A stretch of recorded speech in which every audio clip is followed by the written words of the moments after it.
This demonstration is to show you how to form a simple loop that is used to make all kinds of jewelry, especially you've seen it in dangle earrings such as this, necklaces, bracelets, etc.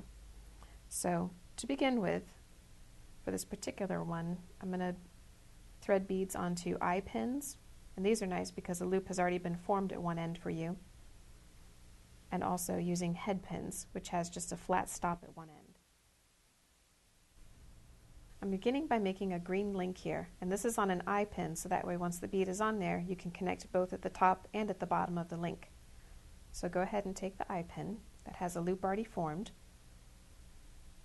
I'm going to thread on my crystal bead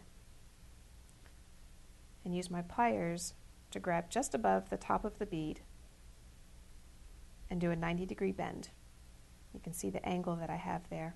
This is so that when I form a loop at the top, it's going to be nice and centered just above the bead. So go ahead and trim the excess off the tail. You'll probably only want a length of about 1/4 of an inch. So here you can see I have a shorter tail. And then use the end of your round nose pliers to grab the end of the wire, and you're going to go against the 90-degree bend. And I'm using just a simple twisting motion to bring that loop all the way around until it touches again. You turn this to the side, you can see. This should be touching and forming a complete loop because you don't want your pieces to fall apart.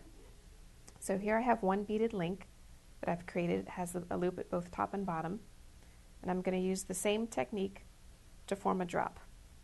This time I'm going to use a head pin that has just a flat stop at the end. Go ahead and thread on your bead.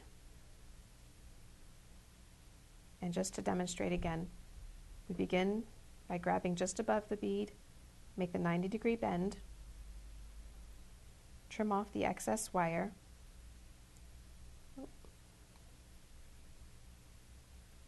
grab the very tail of that, and just do a simple twisting motion to form that loop around the prong.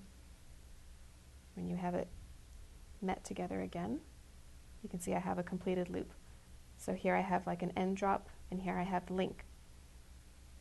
The way to connect these two is very simple.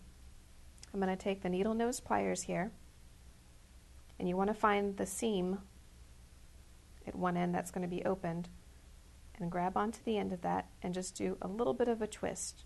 You don't want to ruin the circle form that you just made. So you can see this is open, just a small gap. And I can go ahead and connect on this beaded link, then use the pliers again to close the circle up. So back down, and there we are. And in this case, I'm going to make an earring, so I'm going to go ahead and open up the top loop of the link, just a little bit to the side, thread on your earring finding, and then bring this back together. Make sure it's in line, and here we go. Now, forming top loops are a simple technique for making beaded links and drops that you can use for making any kind of jewelry.